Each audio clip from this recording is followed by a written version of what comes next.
Reborn in chaos like a lotus flower, the darkness embraced me. I didn't know I needed love till I was suffocated.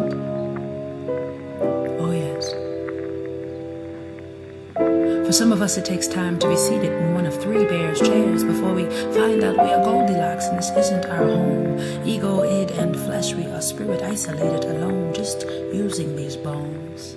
I was introspective in the mud. Dewdrops felt more like a flood. I couldn't see the morning dew, but she surrounded me. Too much of anything is never sweet. The earth elements were soaked in its heaviness. Soil makes dew stick like evidence. Evidence that I've been knocked down. Evidence that I'm underground. Evidence that I'm just the seed. I was a tree. Life uprooted me. Oh yes.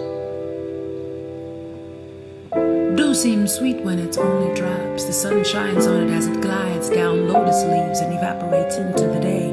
My dewdrops felt more like rain. Dew wasn't sweet, it was formative. It wasn't cooling, it was cold. It didn't glide, it seeped into my pores. I could feel it grasp my ribs, shift my soul. My breaths would press against it. Deep breaths were a conscious effort. Nobody saw me learning lessons. I was underground, class was in session. Oh, the leaves of my lotus flower, pink covered in mud, they formed.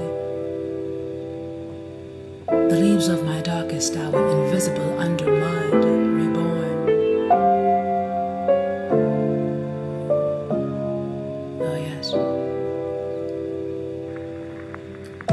Have you ever been formed in the darkness? Have you ever been formed beneath the elements of earth and water? I hope you know that you are surrounded in dewdrops. They will be sweet soon. You will rise above the earth and rest with the sun as your friend. And the water that pulls you into submission will be the water that cools you as your petals become the testimony of a word that was said before you were a flower, while you were becoming one, and to address you now. To be a lotus flower today is to have always been becoming one. Flower today is to have always been